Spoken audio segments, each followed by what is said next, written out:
Hello and welcome to Natural Geekery.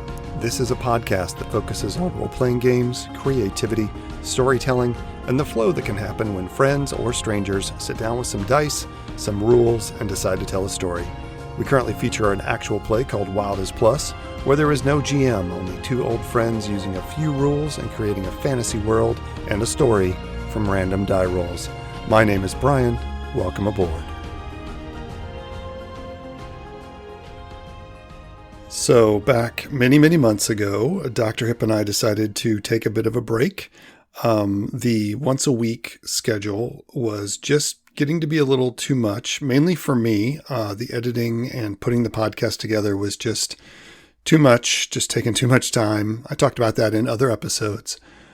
And we also saw some very busy times ahead for us, and we knew that we weren't going to be able to give it the same amount of time and energy. So we took a break.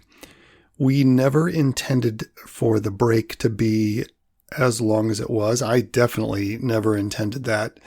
It's just that, well, life happened, and it's just one of those things. We're not doing this as a full-time job. This is an on-the-side hobby, and trying to share the love of this hobby and this game and how to play role-playing games and doing this without a GM experiment. All of that was just, it's a bit of fun for us. And when things got really busy, we kind of had to put some things to the side. Unfortunately, it was a lot longer than that. Part of that problem was my computer. My computer that I had been doing my episodes on really started running into some problems. And I'm actually doing this episode on that same computer. I just decided to grit my teeth and get through the editing process as best I could, given the hardships that I'm facing. Bottom line, I need a new computer. I'm trying to work my way towards one. I had money saved to get one, and that didn't work out because life came calling in the form of finances and car repairs and helping one of my kids out. And yeah, so the next thing I knew, I was without my fund for my computer, and also life was getting busy. So here we are. That is still something that is in the works and hopefully will be worked out fairly soon. But in the meantime, Dr. Hip and I were able to get together to wrap up our Wildest Plus storyline. So we're going to feature that next. And then at the end of that, for the outro for this grand finale, I am going to talk a little bit longer about what's coming up, because though this is the finale of season 2, this is not the end of the ride by any stretch of the imagination. We're going to get back up on the horse, and I fully intend to get some more episodes out and to kick off a season 3, which will hopefully be sooner than later. And yeah, that's it for now. I will join you again on the backside of this episode, and we'll talk all about that. But for now, sit back, grab some snacks, get something to drink, and let's enjoy the finale to season 2, Wild is Plus.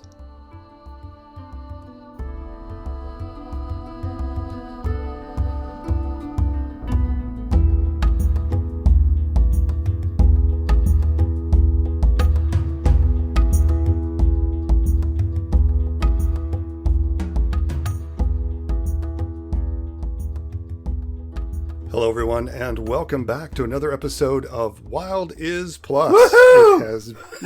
It's been a while, and we are excited, as evidenced by the ever-joyous Dr. Hip. Hello, Dr. Hip. How are you? I'm doing great. How are you? I'm fantastic. I'm so excited. We are actually back on the saddle again, boyo. Yeah.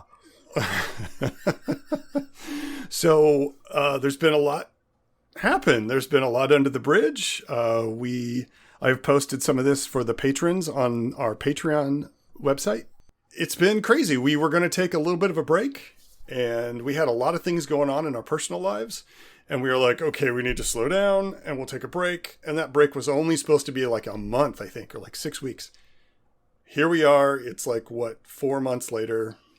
The show was sleeping. It wasn't dead. It was just pining for the fjords. So we're sorry about that, but we are back. And here's what we're going to do with this episode. This episode is going to be, dun, dun, dun, we're going to try and wrap things up. Dr. Hip and I have talked. We are in a perfect position to wrap up our current story of Ludin and Hazo and the ancient Outlander ruins and the Dark Fae and the Shadow Fae and Skokel the Black Dragon. Well, we're not going to wrap it up completely because there's going to be chapter of this. This chapter. It's important to note this chapter is going to get wrapped up because we're going to get this out and then we are going to put forward season 3. And season 3 has a bunch of goodies coming up. We'll have interviews, of course, with gamers and game makers and game masters and game players and all that good stuff. But we will also continue Wildest Plus, and we're going to continue it with into season 3 with a continuing story of Ludin and Hazo and Drachenfeld and the Drachenfeld Surveyors Guild. So there's much more to come. Excellent. Hopefully. And we'll talk about that later. Maybe I will do that as part of the outro for this episode, or maybe we'll do a special episode talking about what's coming up for season 3. I think that's it. Let's, unless you want to add anything, Dr. Hip. No, let's jump right in. Perfect. I love it. Let's do it. Previously on Wild is Plus, Hazo, the Gnome Ranger, played by Dr. Hip, and Ludin, the half-orc paladin of Sadara, played by moi, had ventured into Outlander ruins in search of secrets and artifacts. They found that in an old dragon temple of these ancient ruins that had been there long before the Outlanders had arrived. They investigated the ruin and the temple. They found a cave system underneath, which led to an ancient, old sort of hiding place underneath the temple itself.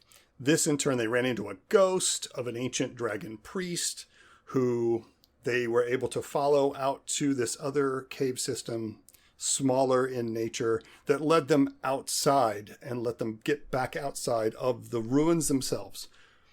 All of that is contained in the previous episodes. I highly suggest you go back and listen to them to get the full detail of what happened, but that'll give you an idea. They are also joined by Rarsa, their Outlander companion and guide, as well, who I believe is also a half-orc, and Tamaska, who is Hazo's she-wolf companion, and buddy and pal and overall general good wolf friend. Yes. So that's where we are. We are just outside of the cave system. This particular cave system, Ludin had seen previously in a drug-induced special ceremony that they went through with the shaman Grotha of the Sabertooth Tiger clan of Outlanders. Holy pictograph. Right?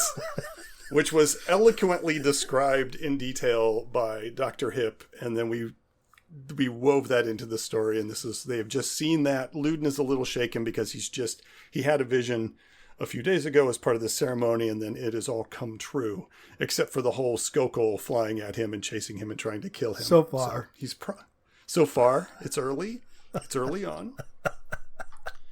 And that's where we are. And I imagine Ludin is probably nervously looking around at the sky because he's expecting the rest of his vision to come true.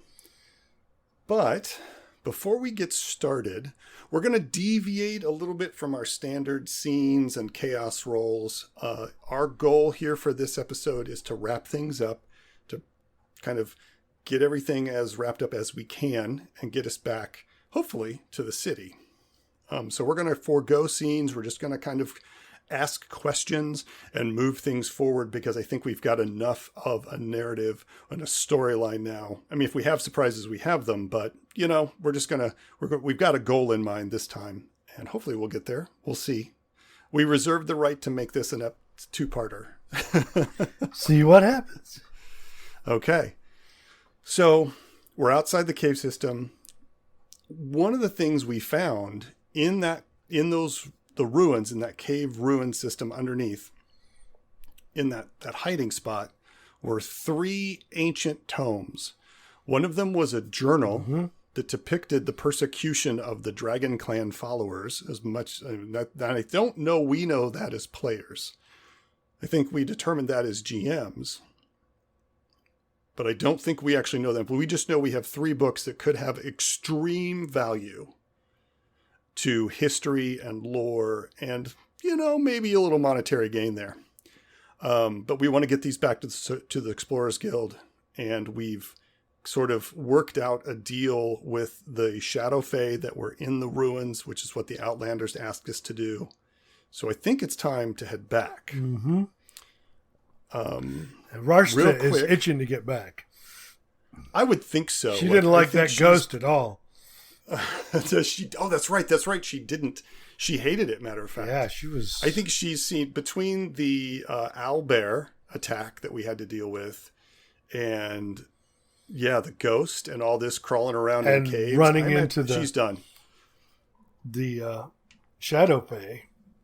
Yeah. Oh, yeah. That's right. Yes. So I think, she's done. She's ready to go. I don't think we determined what time of day it is when we finally got out of there. According to my notes, it's like late afternoon, early evening. Okay. Perfect. So as players, we're not going to worry about we're not going to worry about the GM side of this, but as players, what do we want to do? So in character, Rarsta would probably suggest it's time to go back. Luden would agree. We need to find the best way out. But I don't know if we want to do that at dark. That's pretty dangerous, and we have most of a day's travel. So I suppose we could either stay in that small cave, which I don't think Rarsta's interested in. Nope. Or we could, right? Yeah. That's fine. We don't need to roll for that one. And so we'll probably need to make camp out somewhere here. We need to find a decent campsite. And he continually is looking up in the sky for something. And perhaps a little away from this cave, I imagine we maybe have an hour. We could maybe go an hour before we lose the light we need to make camp. Get away from this cave, make a camp, and then we can decide how we want to go from there. Sounds like a good plan. I think also I'd like to make sure this cave isn't found anytime soon. Perhaps we should cover it up, or we could do something with, I don't know if you want to make any kind of trap or any sort of way to keep it from getting into. I don't know. What do you think? Can we conceal it somehow? Yes. You're the Hazo. You're the woodsy one. Is there something? What do you recommend? You want to try and give it a go? I can help. Do we need to just gather some trees, or what do we need to do? Oh, well, I have a stunt pass without a trace, but I also we could really make it invisible with that. I would just have to make a fate roll and blow a fate point, but I can do that. Okay. So, so let's talk about how so we'll just grab brush and grab some brush and grab some stuff to clear it up. I'd say you probably only need to do I would guess that's probably, you need a +2, maybe? Okay. Well, there's probably to at least get it marginally covered up. And if you roll really well, then if it's like a complete success, then you'll get to, it's going to be completely hidden. Which stat am I using for that? Intelligence? Am I being smart about it? I would go with intelligence. I was thinking maybe wisdom, but I think intelligence would probably be the best. I'm trying to figure out if Luden can help you out in any way. I rolled a 3. A raw 3, or is that with your bonuses? That's with my. I rolled a 1, but I have an intelligence plus 2. So. Okay, so you made it by 1. So I mean, let's just rule that we get it covered up well enough that it's not going to gonna be take easily somebody. seen.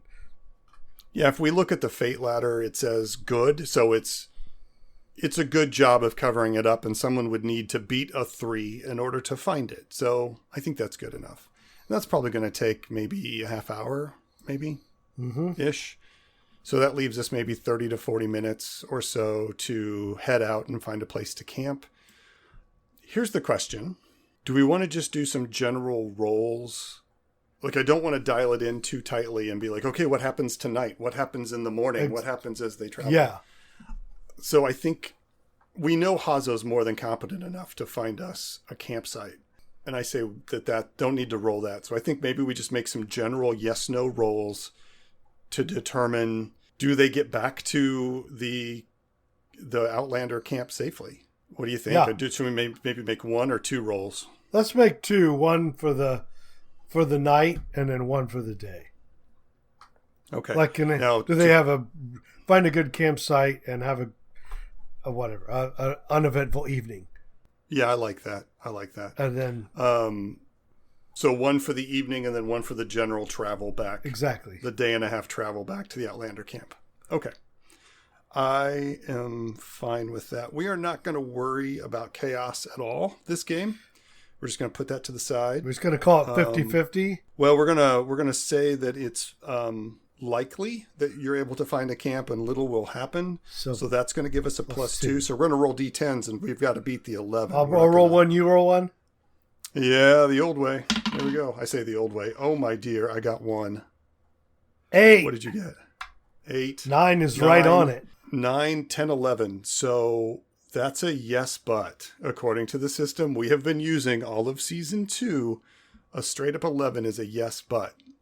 So yes, we have a night, but something happens. It could be weather. It could be a critter. It could be a critter. Could be, let's see. A visitor. Oh, God. The ghost. A dragon.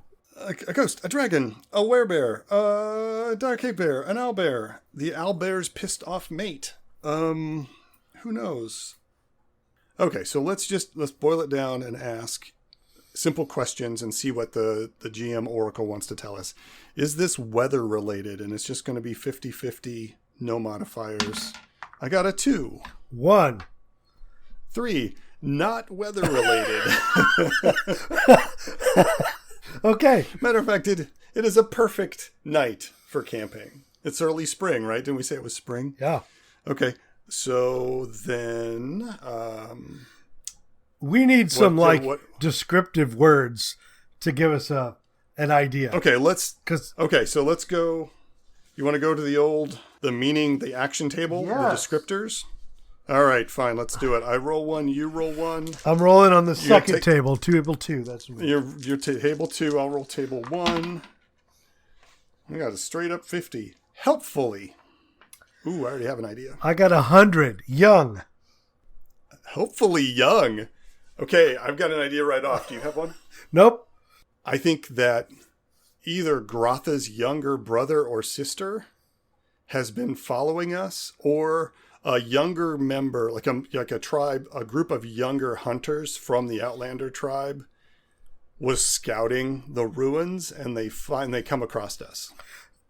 Yes, I like it. I was actually going to say that the whole the Outlander tribe decided to pick up and come this way. Anyway, and Lordy. And like the front scouts are there, but that might be a little much. I think it's a bit much just because they were involved with the Dragon Clan, and there was all that stuff going on. You're right. There, could be a little been a day and a half. Too soon for that. Let's go with your idea. We'll go with my idea. We're not even going to roll. We'll just say that that's what happens is during the night, or as we're setting up camp, there's a moment when we're a little concerned because there's somebody coming towards camp. And all of a sudden, out of the edges of the wilderness, I'm just going to roll a d6. 4 members of... Oh, here's a question. Are they members of the Sabertooth tribe? What if they're members of somebody else's tribe? So let's roll real quick. I'm going to say it's likely because they're the ones that knew we were coming here. The other ones... I'm actually going to say it's very likely. I'm going to give it a +4. Okay, so I got a 10. There we go. 4. Got it. 14, 18. Boom. It is definitely members of the Saber-Tooth Tiger clan. They would see Rarsta and not shoot at us or attack us. And so they come in and would probably hang out with us that night, which makes us even more safe, and then probably help us figure out where we are in relation to the ruins and then find our way back. Does that work? Yes. So we can just, I wonder if because of this, we don't have to worry about a roll. Or let's do this. Let's make a roll to get back to the Outlander clan. The question will be, do we get back there safely? And then we'll make it a likely. Yes, because exactly. We have help. Because we've got... Okay. So that happens. That's pretty cool. We meet some new Outlanders. The next morning we break camp and they're going to help us find our way around the ruins and back to where we know the way to get. And they'll go with us. So do we make it back to the Outlander campsite?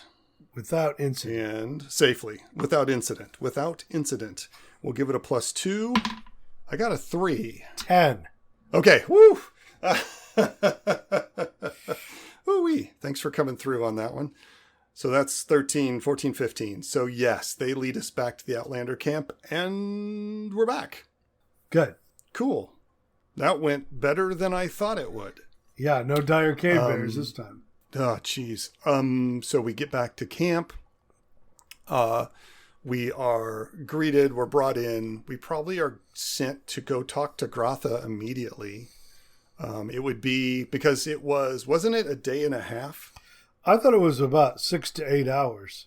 That's right. So we would, if we get up in the morning, yes, I think you're right. And so it would be early evening or like late afternoon when we get in there. Yes. So let's talk about this real quick. Let's talk about what happens when we come into camp and what occurs at camp. And we can make a roll to see, does something occur in camp or is there something? Let's just do that. Let's just roll to see. I would expect them to want some sort of either council meeting or like at least Briar Spear and this other dragon clan leader and Grotha and. Yeah, I agree. So is there... do they call us into a council meeting once they know we're there? That's going to be a likely, so a +2. Rolled off my desk. I got a 5. 7. 12. 13, 14. Cool. All right. So that's a yes. So they call us into a council, and wherein, I imagine we would, as a player, I mean, we don't have any reservations about telling them what we encountered or what happened, do we? No, and Rarsta's there to confirm. Right. And they're probably going to trust her as primary.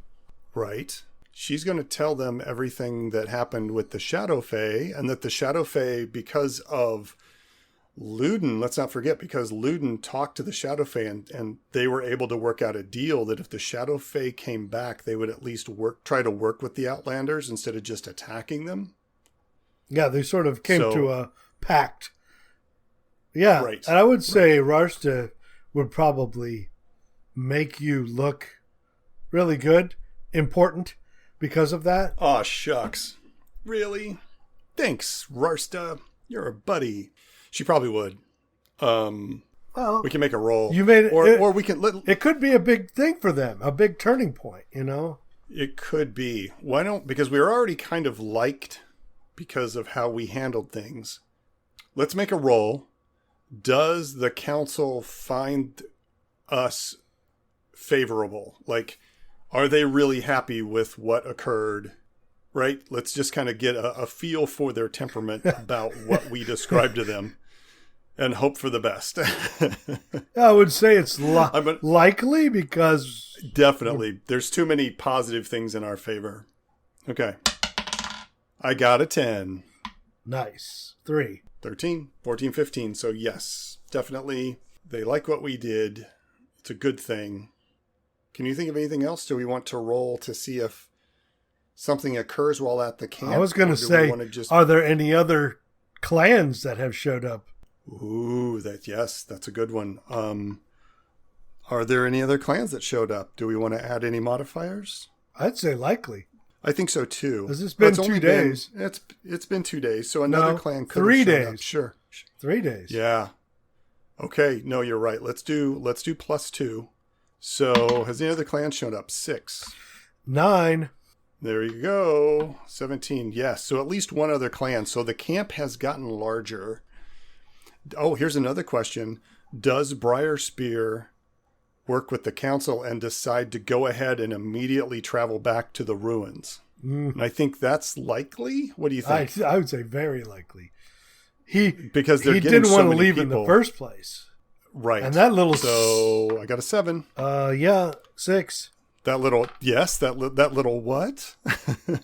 No, I would say that he didn't want to leave in the first place. Plus, the whole city is big enough for quite a large contingent. Which means, like, story-wise and narrative-wise, if anybody wants to come back to these ruins to explore them, they're going to have the good favor of these Outlanders, or these Outlanders will simply pick them apart. Meaning, Nokus had a good... He was smarter than... Which it does. It totally justifies Nilkus from the very beginning pulling his Nick Fury act of, here, take this to them. Like, totally, like, I think this could be bad, so let's get in their best favor now. Like, that's totally, like, a sly move that we did. Because we still have no idea what role the Claw of Skokel's going to play in this whole thing. Which is... We have some ideas. We've, like, played around with some ideas, but we don't have it solid. No.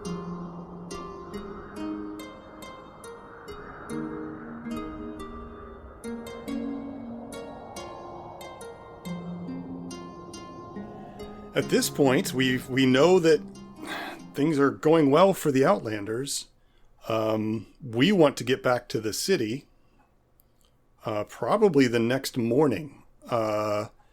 Do you see any reason why the Outlanders wouldn't want us to go? Except for the fact that, like, we could inform, like, how much do they trust us? I'm thinking they trust us quite a bit, and they know where we're from. It's not like we're just going to join them. I guess we could just ask the Oracle if they stop us from going. But I would say it's unlikely. I would too. Or very unlikely because of our status. I'm willing to leave it at unlikely. So let's roll. Do they try to keep us from leaving in any kind of way? With a -2 with a -2 to the roll. I got a 6. Yes. 1. Oof. 7. So that's a no? Yeah, so they don't stop us. They probably wish us well. I'm going to say they wish us well. That was close. I was a little concerned that we were going to have to fight our way out of there or, like, destroy all the goodwill we'd built up or have to... I thought Luden was maybe going to have to sweet talk him with some sweet charisma rolls. So they would send us on our way with good luck sent our way. Good energy. I'm kind of picturing the scene, but is there anything else we want to add? Is there anything Grotha wants to tell us? I was just going to say, like, it'd be really cool to have a few minutes with Grotha. It would be, to, like, basically say, why in the right of the cave did we see this pictograph? Like, how did that all line up? And yeah. That's I like that. And I think, that would be something Luden would be interested in as well. That's a really good point. So either Hazo or Luden would talk to Grotha and be like, okay, what's going on here? And I have this image in my head of her saying something like, the spirits decided that it was important for you, for whatever reason that might be. I'm trying to figure out how clear of an answer does she give? Probably not too clear. Probably. Yeah, probably not. And I was going to suggest that she might even just leave it open-ended, like, well, I will be meeting again. Oh, yeah. Yeah, Like, I like that. It seems likely the spirits will bring us back together. Our journey has not ended yet. Kind of idea. Yeah, the spirits have marked you and your friend for much more than just this. That's sort of ominous. Exactly. Like, you're going to be more involved with this than perhaps you want to be. How would Luden take that? He would probably lay it at the will of Sadara, because he did see there is that weird Oh, that's right. Similarity to the symbol of Sadara, which was found in the lower level of the Dragon Temple cult, which is something Luden is still trying to figure out. Like, yeah, what does Sadara have to do with this? So I think that's our hook there.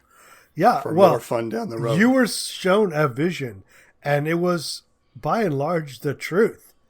Yeah, which is a big deal as well. And was that vision given to him by the spirits? Was it given to him by Sadara? Or was it given to him by Skokel? Or something else? Like, Grotha's going to say it was the spirits. Luden's going to probably think, yeah, she says spirits. I think it was Sadara trying to lead me in a certain direction. But who's to say, really? That's just going to be a mystery that kind of maybe doesn't get solved for a while. You're on this quest thing. Yeah. It's a weird, like, I think Luden is on this quest to what is that symbol of Sadara doing in a Dragon Temple cult ruin that's hundreds of years old. I can't remember how old we said it was, but it's really old. I know. What's it doing there? This is jumping ahead, but wouldn't it be really cool if there was something on that symbol in one of the books we found? Oh, buddy. Is there... Okay, no, we're going to ask the GM, because I can see... No, dude, you got me now. Like, I can see either Hazo or Luden. I see Hazo more than Luden, like, thumbing through the books on the way back. Hey, Luden, look at this. Hey, Luden, look at this. Who'd have thought? So, let's roll. Are there symbols, pictures of that same Sadara symbol in one of the 3 books? And I like it so much, let's put a likely on it. Okay. All right. Oh, I got a 5. 8. All right, cool. All right, so yes. So yeah, Hazo probably finds it and is like, hey. Well, friend, it's becoming obvious to me that we need to get back to the city with these books. We need to find someone that can translate them. We need to find out more. I need to know more as to why that symbol is so predominant in the dragon cult at that time. There must be some sort of connection.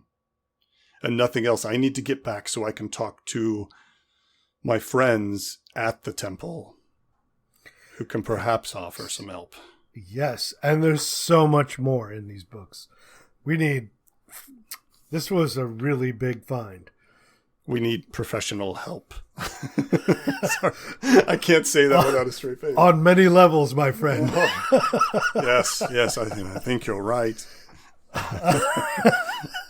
Oh, geez. That's not the whiskey talking. So I see, like, there's the council meeting, and then I see sort of a late night fire hangout session with other Outlanders. Probably not as raucous as the party festival that happened. No, but this is good news. It's probably a good omen for them to be able to move back to those ruins. Yeah. Oh, it definitely is. Definitely. I think this is putting so many pieces into play for future story. I mean, oh my gosh. They're going to be... Oh, go ahead. No, go ahead. Pieces of dark story. I was going to ask Grotha if there was another attempt to steal the claw while we were gone. Oh. Well, let's roll. We'll just make it 50-50. Yeah. Was there another attempt to steal the claw? I got a 2. 4. No, there was not. There was not another attempt. Maybe she would just... Good. I could see her getting kind of serious and saying, the claw's safe. Don't worry about it. You know, yeah, cryptic, like. Don't you worry about the claw. It's in good hands. Okay. I just thought that was a good thing to circle back to. That is a good thing to circle back to.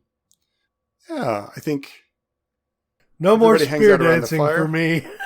No more. No. No. Need to take a break from that, my little friend. Take it easy on the woolly rhino mash too. Woolly rhino mash.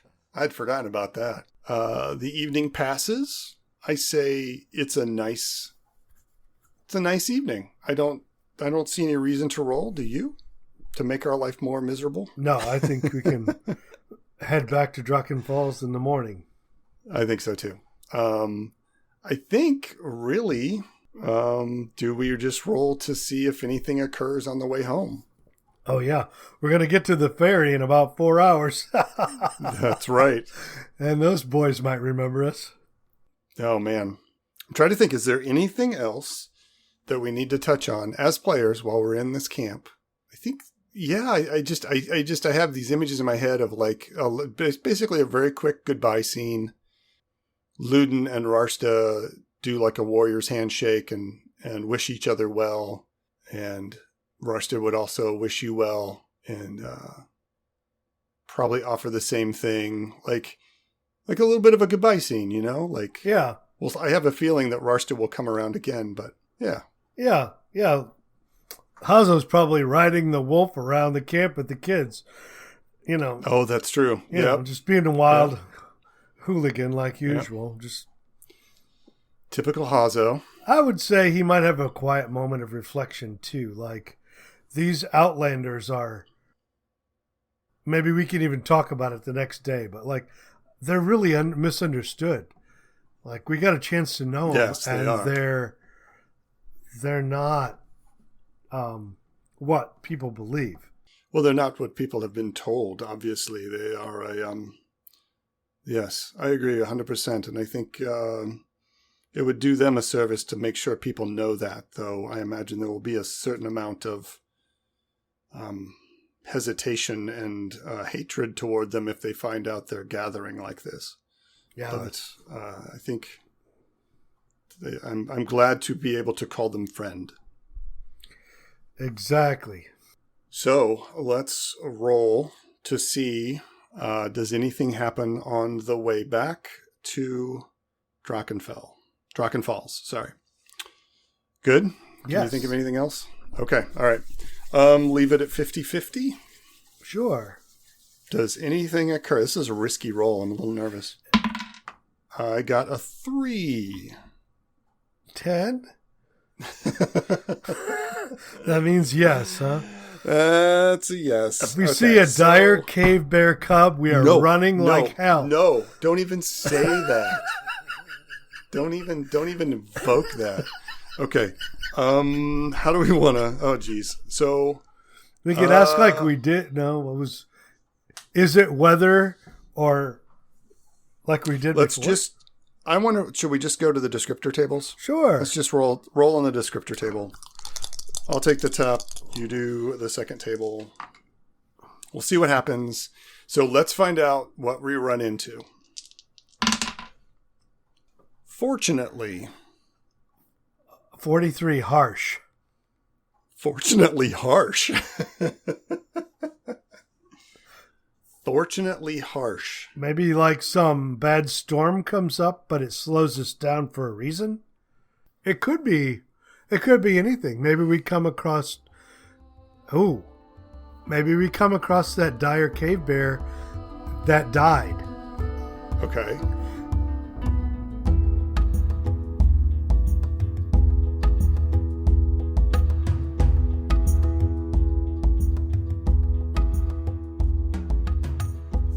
All right, so I think we've got it figured out. Dr. Hip and I discussed this with the words we got, which was fortunately harsh. We did some die rolls, we asked some questions, and where we are at is that we're headed back. Some of the Kalan Outlanders have come with us. So Rarsta is going to come with us with like 3 or 4 others to help basically escort us to the edge of safe territory so we can then get to Drachenfalls without any dangers. As we go along, one of the scouts kind of motions, and we crest over a hill really slowly, and there below us is a scene that is playing out. And that scene is a harsh scene of nature where the dire cave bear that we drove off, and it's probably, I'm going to say it is the dire cave bear that we drove off. Yes. Earlier in another episode, it's died. Whether it died from the wounds we inflicted on it or we wounded it enough that something else could kill it, its corpse is in a field in a large bloody patch. And all around it, well, not all around it, are two saber-toothed tigers that, to these tribesmen, these outlanders who are part of the saber-toothed tiger clan, this is going to be like a very fortunate omen to see these two saber-tooths eating and working on this corpse of this massive, powerful, dangerous demon bear. Yeah. And could even be an omen for them in some way, either maybe regarding the dire cave bear clan, because we said there was one. Yep. So it's like this moment of where we are just sort of looking at this scene and seeing it play out. Maybe one of the saber-toothed tigers looks up and catches wind. Maybe Tomaska, you'd said Tomaska would maybe do something. What was it? Just growl. Your wolf. Like, yeah. Okay. her hackles are up. She's on the defensive, you know? Yeah. And so like, you're like, shh, be quiet. And the saber-tooth would maybe look up and look in the area because it can hear the growl, and looks up and its maw's all bloody. And we just get to watch this scene play out that you don't get to see. And it's kind of a beautiful, harsh moment that may or may not represent a fortunate omen for things to come in regards to the saber-toothed tiger clan. We'll let that play itself out. But that's what we run into on the way back. As players, as characters, I think Luden would just stay low and be ready in case the tigers decided to attack a large group of people, which I don't think they would. They would more or less probably want to run off. But he'll just be ready. He's not going to do anything crazy. What about Hazo? He's just going to try and talk Tomaska down, like, let it be. And, okay, you know, let's... I hear Tomaska barking in the background. Is that Tomaska barking in the background? She's trying to scare the saber-toothed cats off, those mean cats. Those mean cats that are surrounding your house right now. All right, so I think that's a pretty cool, like... So lifelike. It's a cool scene. So, well, we try on Wildest Plus to bring as much realism as possible to our fantasy story game. Such realism in these sound effects. Exactly. So far, so good. And I don't think anything else happens. Do we want to roll one more time with an unlikely result, or we just want to leave it? Yeah, sure. Because say they left us and then we've got to cross the ferry, get back into town. Okay. Let's make one more roll. The last one. At unlikely, does anything else happen to slow or hinder our progress? Whoop. Got a 5. 2. 7 minus 2 is 5. So nothing. Nothing else happens. We make it back into town. We get across. We say goodbye to them. They leave before they're seen and disappear into the wilderness. We ride the next hour or so into Drachenfalls, catch the road, get on the ferry, cross the ferry, and we are back in the city. We've made it back to Drachenfalls. Ta-da! Can you believe it? I just want to take a moment. Yeah. Well, that's definitely a milestone for Fate game wise for us to mark experience.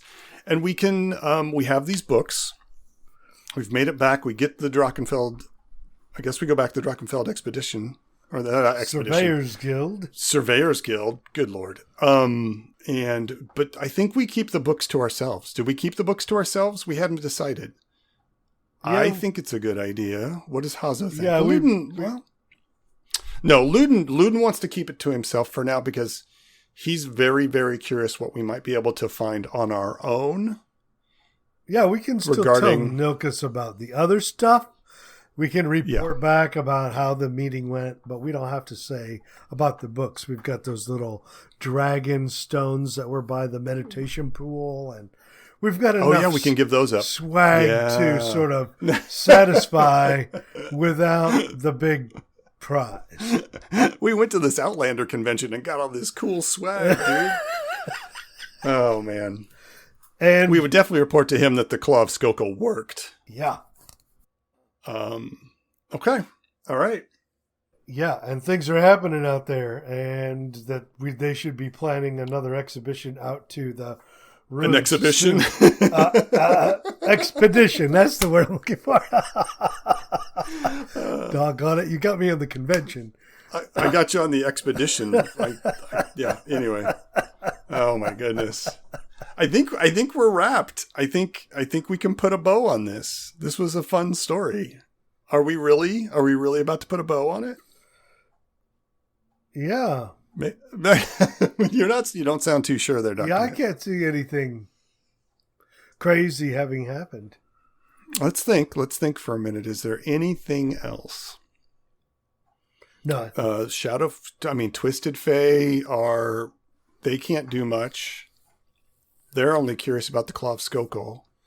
There's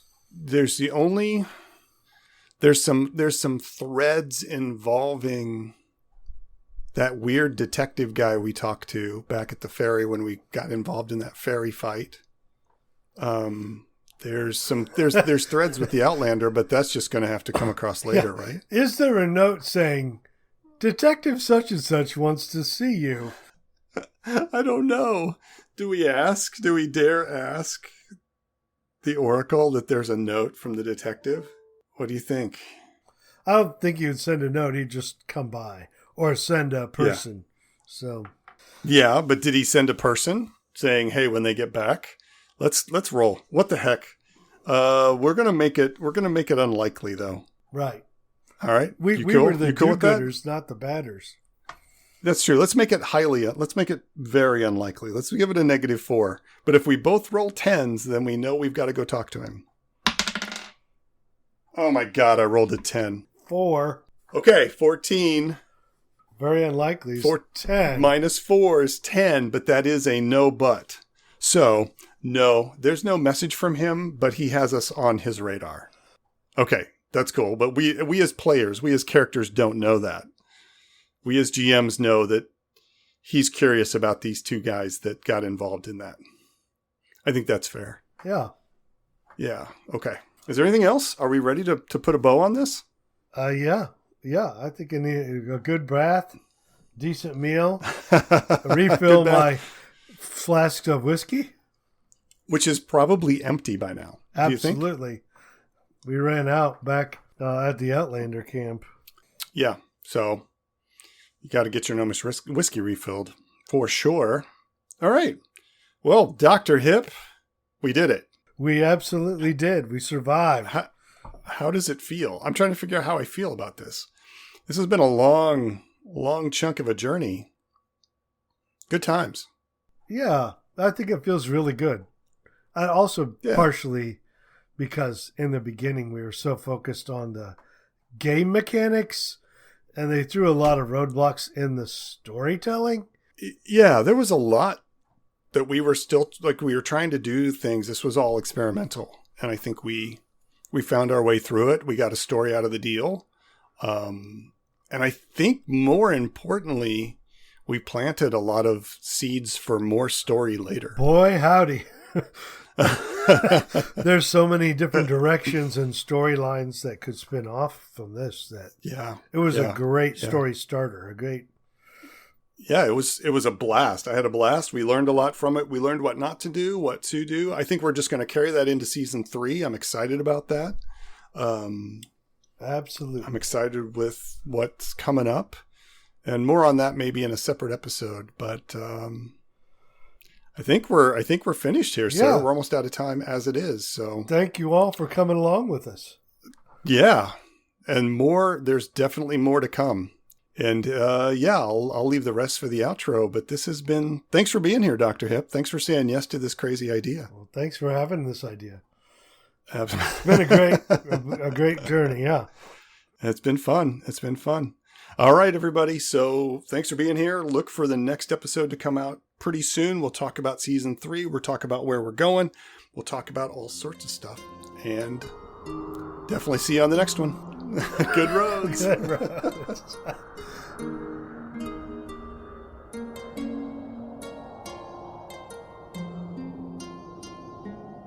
And that brings us to the close of Wild is Plus for season 2. That was a pretty cool ride, I'm going to have to admit. It was an experiment from the get-go, and did it work? I think it did. I really do.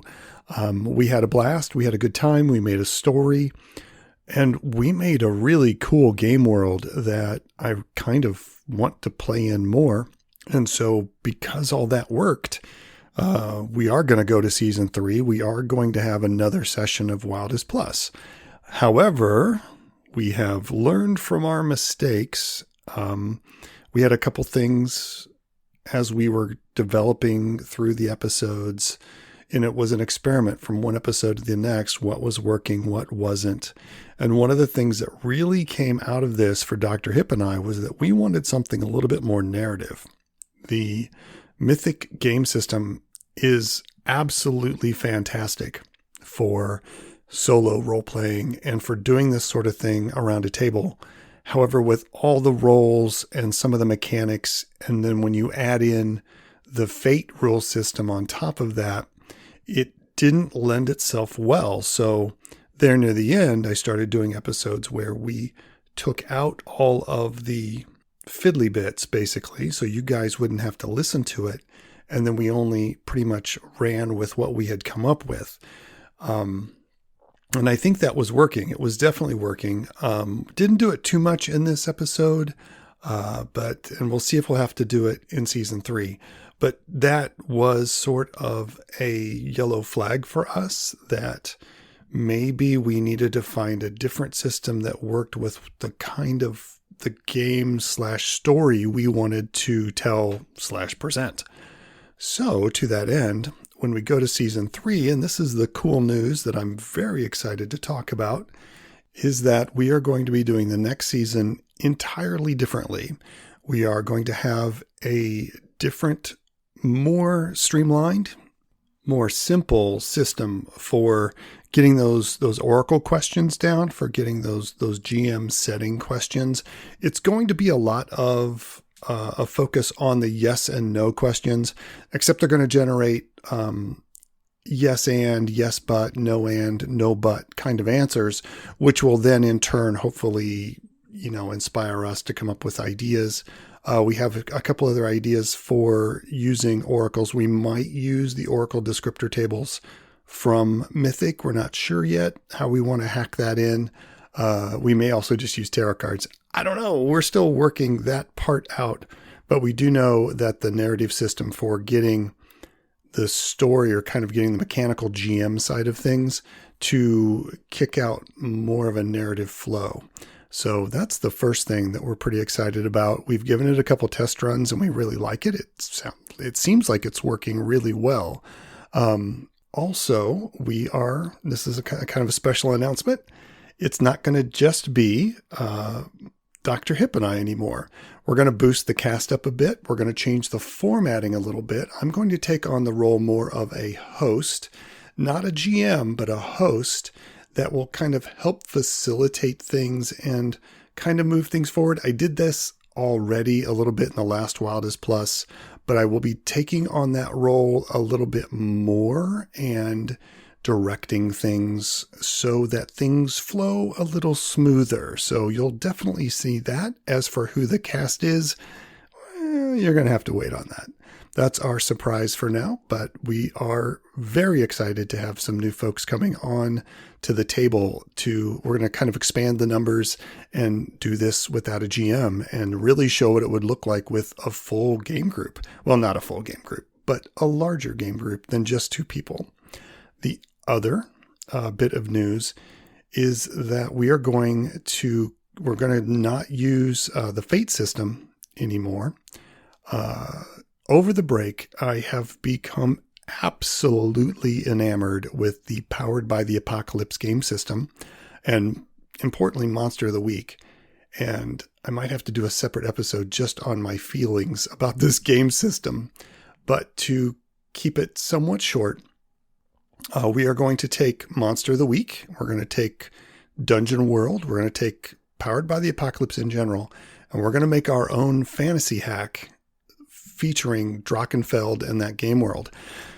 And we've already started this. We already have some playbooks built. We already have a new magic system that is pretty much in place. We have not been sitting on our laurels during this break. We've been working and being creative to come up with new ideas. And this is one of them. And we're really excited. If you're interested in the Patreon for the show, a lot of these bits of game hacks will be published there. So you can check them out there. We'll put the playbooks up there. We will put the magic rules up there. And it's just the game system itself, the Powered by the Apocalypse system, is so much more focused on narrative shared storytelling that we really think that this is going to be the way to go. It's super streamlined, and it's going to reduce the number of die rolls we have to use. And I think, at least in the early little tiny test runs that Dr. Hip and I have done, we think it's going to be pretty cool. So I hope you guys get excited about it. And so that'll all be coming up in season 3 pretty quickly too. It's going to depend. We still have to do some logistics and get some things worked out, but that will be coming up. I would hope that we can get the first episode of that new series of Wild is Plus out before the end of the year. That's my hope. We are still moving pretty slow because of technical issues and logistical issues that I talked about at the first of the episode. We're still trying to work all that out, and hopefully some of that will smooth out soon. The other part of season 3 is, of course, we will definitely be doing more interviews. Matter of fact, season 3 will open with a very cool interview that I was able to record a couple months ago. And we'll be presenting that here in a couple weeks. For the how we're going to put the show out, as of right now, I think we're going to go for one every 2 to 3 weeks. It's going to be a little irregular at first, and I'm hoping that the schedule smooths out as we get into 2022. We're just going to have to play it by ear a little bit. I'm going to have to beg your patience, dear listeners. I hope you can find it in your heart to wait for the next one. And hopefully we can get a more solid schedule as we get the wheels rolling again. In closing, I really just want to take a few minutes to talk about the gratitude I feel towards all of my listeners, to all of you out there. This was a crazy experiment in season 1 to just put it out there and see what happened. It has been a wonderful time so far. I wish I had the capability to do this more often and to get more episodes out. The community that has started to form, the interactions I have had, the knowledge that has been shared on the show so far in the form of the interviews and talking to people who are also in love with this storytelling, gaming, hobby, medium, whatever it is.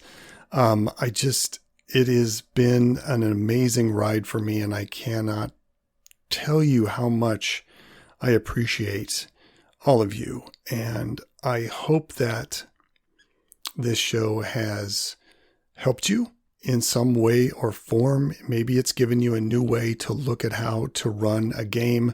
Maybe it's given you some good advice. Maybe it's given you just the simple knowledge that there are others that think and game like you. I know it's a little bit more rare in this modern 21st century world. But I remember a time when I first started when it was just me and 3 other guys, and we didn't know until I got to my first Gen Con. We didn't even know what we were doing, and we didn't have anybody to kind of help guide us. We just did it.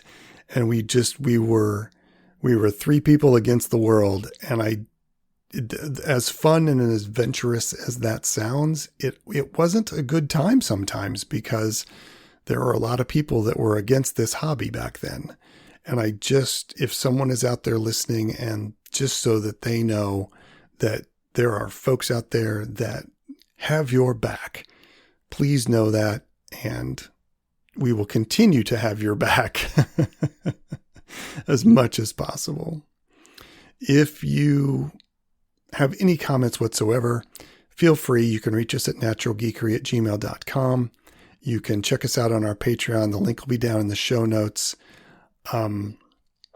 Reach out to us if you want to be on the show, if you want to be interviewed. I would love to interview you, whether you're a first-time player, if you're an old school grognard like myself. I would love to sit down for an hour or so and ask you some questions and let you talk about your favorite character, because I love that stuff. And I think other people like to hear those stories as well.